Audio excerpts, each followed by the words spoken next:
Hello everybody, welcome to this introductory lesson of ACCA Paper F5 Performance Management.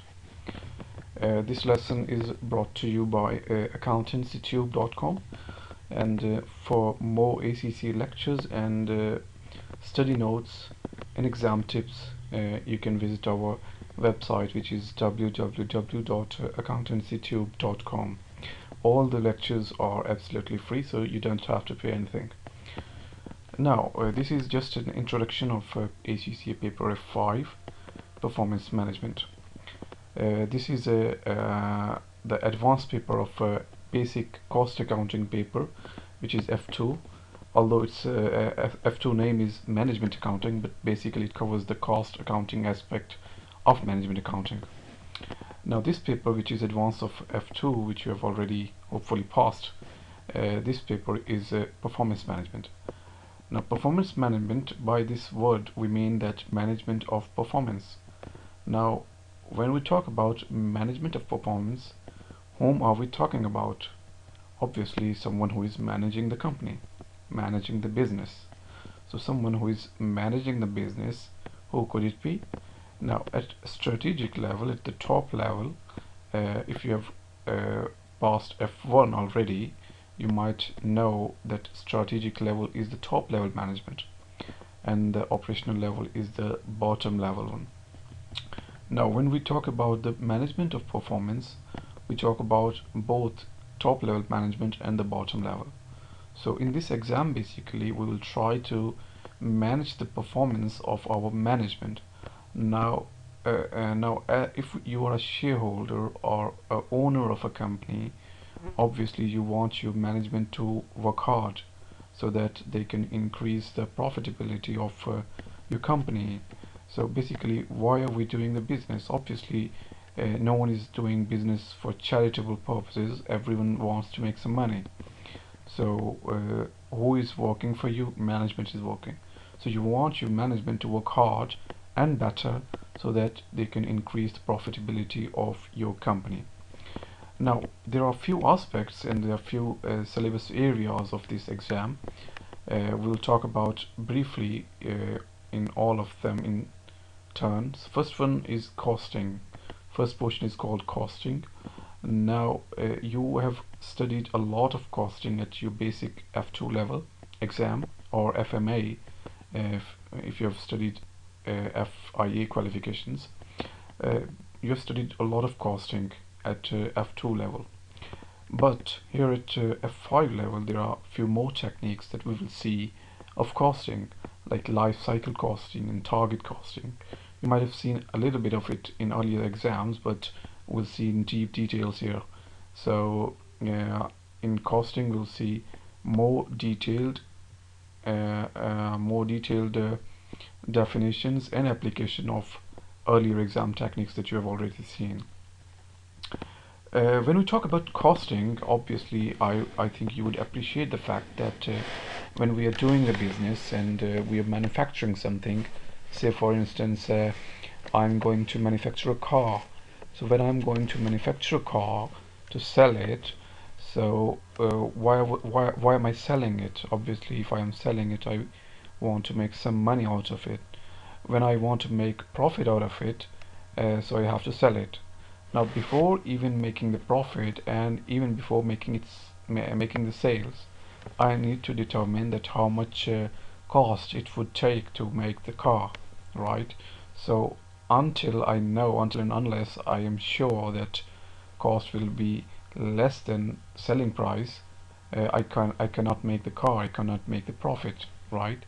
So it applies to everything. Whatever I am manufacturing, say if I am manufacturing a table or a chair or something like this, or whatever, I need to determine the cost of the product first in order to sell it. So here at F5 level, in this portion we will see different costing techniques, how we can reduce the cost of our products, and different techniques in order to reduce the cost and increase the profitability of our company. Alright, now the second portion is called decision making. Now decision making if you see at the word, it's simple to understand, making decision about something. Now, regardless of this paper, if you apart from this paper, forget about F5 for now.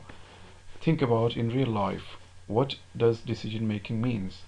Decision making is simply means you are making the decision of your life, right?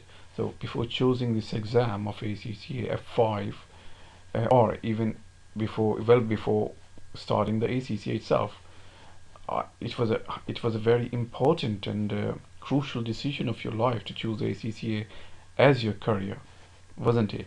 Because I mean, when you were choosing ACCA, you were devoting your whole life, right? It was not an easy task. It was not an easy decision to make. You were thinking about, now before making the decision, obviously you considered the cost it takes, like, because it's not easy, and it's not cheap qualification, right? So you must have considered the cost, must have considered the time it would take, you must have considered the career aspects, that after qualification, what sort of job will you get, will you do a business or whatever, right? So it was a decision which was very important in your life. So likewise, when you're managing a company, you have to make important decisions about the future of the company, because the decisions which you'll make will have effect of the company's future. Because, for example, if you are going to fire someone from the company, if you want someone to leave from the company, it is very important decision, because you want someone to leave the company because you cannot afford to pay it. But you might save the cost by removing him from the company, but there might be other costs, like bad goodwill, perhaps. When he leaves, you fire him, he won't be happy, the employee. He won't be happy when he leaves, and he might not talk well about your company. So it is a cost, although it is not visible, although it is not financial cost, but obviously it will impair your goodwill, and so it is a cost. So what I was talking about, that there are few, not actually few, there are quite many, decision making techniques that you can use in the business to improve the business, right? Because our main objective is to improve the performance of management. That's what our paper name is, isn't it? Performance management, right? So we will see a decision making techniques here, like you can say relevant costing, or byproducts, or buy the product from external source or make it in the house. So these sort of decisions, so whichever cost us less, we will go that way. So if we reduce the cost, obviously we can increase the profit. So next one is a variance analysis. Now variances, you might have seen quite many variances at your basic paper F2 level. Many students I've seen, they do not like variances. Although you have already passed your exam, but at this level you won't find them same variances. There are quite a complex variances here, like planning and operational variances, or mixed and yield variances. So there are quite a lot to do here. Now, when I say about variances, you might have, I don't know what sort of techniques did you use to play with the variances, but in my lectures I'll tell you easy peasy techniques to play with variances. When I'll tell you the logic behind the variances, then you'll find it very interesting and useful. So as I said, that we'll find some more variances at this level. Next topic at F5 is budgeting. Now, because variances and budgeting here is separate topic, some of the textbooks have combined them to make it budgeting and planning techniques, and variance is part of budgeting itself. So whichever way you want to see it, but I have written it separate ways, variances and budgeting, but you can say it is the same portion. But whichever way we talk about, the outcome does not change. We have to study both topics anyway. So as I was talking about budgeting, you've already seen budgeting at your basic level, which is either you have chosen FMA or F2 level, but we'll see more budgeting techniques at this level as well. Last and final topic is performance management. Now, performance management, as you can see, is managing the performance, no, sorry, not managing, measuring the performance of our company. Now, how can we measure the performance? Obviously, we can measure the performance by looking at the profit of our company. There are two sort of profit. One is called gross profit, and other is called net profit. What do you think? Which one shall we look at while measuring the performance? I think uh, I think we should look at both of them to measure the performance. Sometimes gross profit wise it looks good, but when we look at the net profit it does not look very good. So we have to check both of them. Then we can see at the revenue, if the revenue is good or not. So by looking at the revenue we might have an idea that we are doing good, but it does not always it does not always mean that if revenue is good the profit will be good. But when I'm talking about measuring the performance, measuring the profit, measuring the sales, measuring the net profit and all that, but could you please tell me that I just said that we can measure the performance, but to measure the performance we need a criteria, we need a benchmark, we need a competitor, don't we? So I can't just look at the net profit and say, for example, I don't know, the profit was, for example, £1 million, but it does not mean, although £1 million seems good from the figure, but it does not mean that it is good. We can measure it if we look at our previous year statements. What was the profit in the previous year?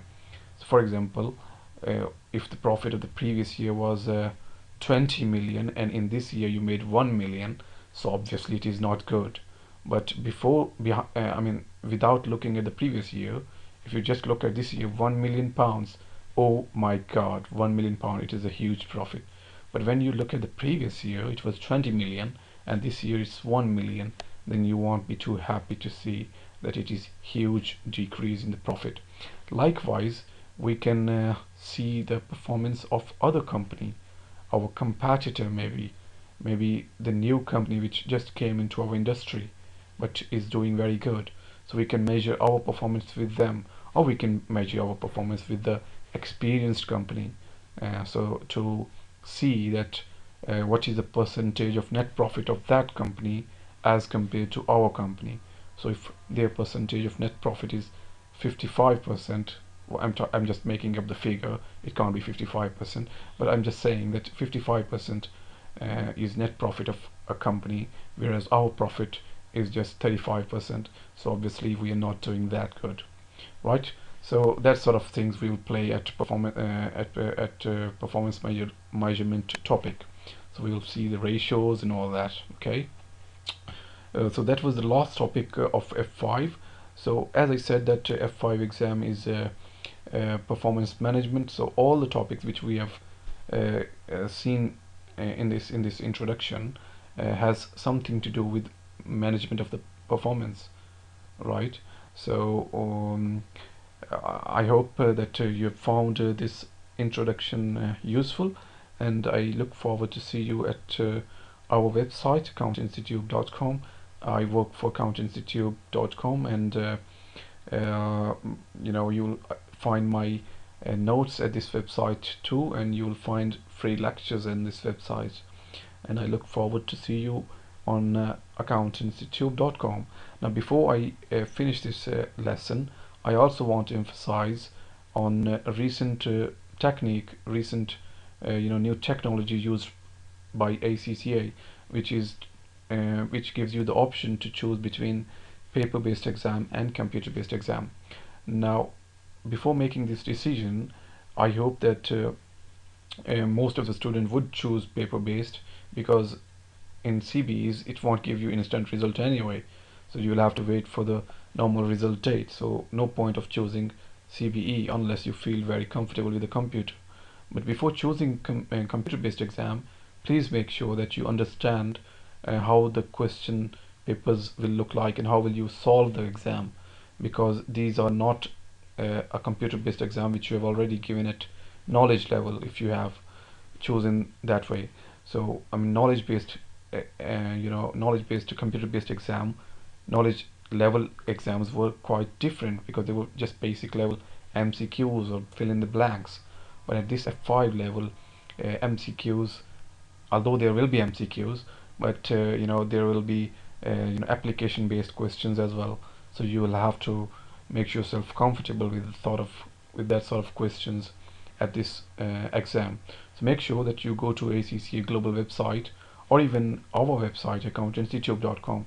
You can find a specimen exam of computer based, so that you can make yourself comfortable before appearing for a real exam, right? So that's it for now. I hope that you've liked our this introduction. For more details and for more lectures which are absolutely free, please visit our accountancytube.com website, where you can find free ACCA lecture, exam techniques, and a lot of other free stuff as well. That's it for now. Thank you. Bye bye.